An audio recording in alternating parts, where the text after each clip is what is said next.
Hello friends, welcome to my channel Neurology Videos Learn by Z. In today's case, we have a 30-year-old female with tubectomy operation which was done in December 2020.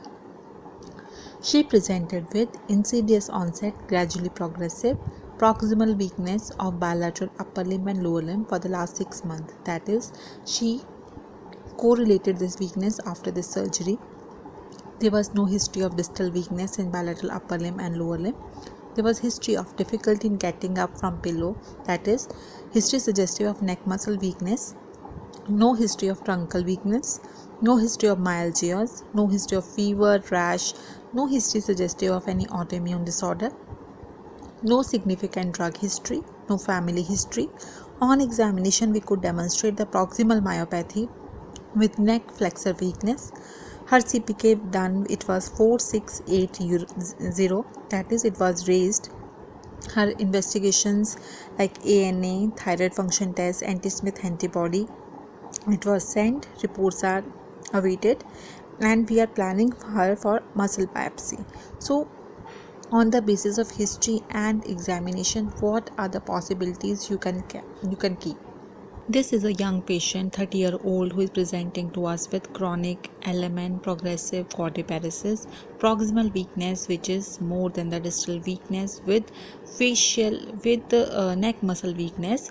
So what are the differential diagnoses of the LMN quadriparesis? We know that it is anterior-horn, then there is neuropathy, neuromuscular junction, and then there is myopathy.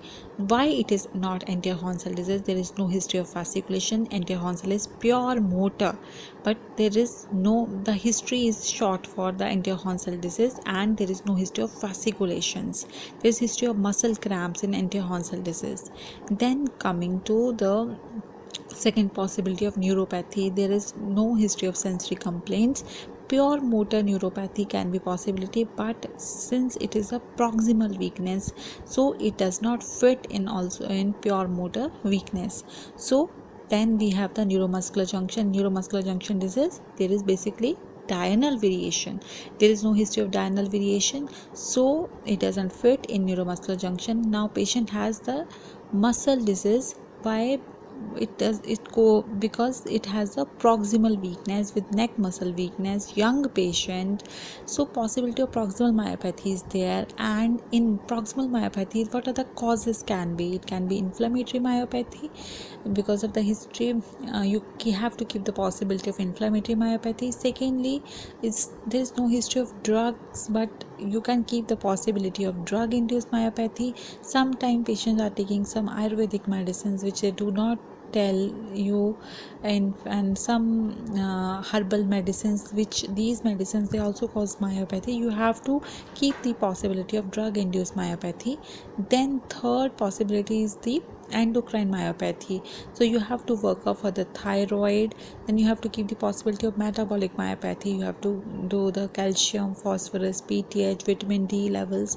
So in a young patient, all who is presenting to you with the proximal myopathy with neck muscle weakness, inflammatory myopathy is a first possibility, but side by side you have to rule out the drug induced myopathy, metabolic myopathy, and endocrine myopathy. Hello friends, welcome to my channel Neurology Videos Learn by Seeing. If you are tuning to this channel first time, subscribe it to get the maximum neurology videos, and do press that bell button to get the notification of each and every video.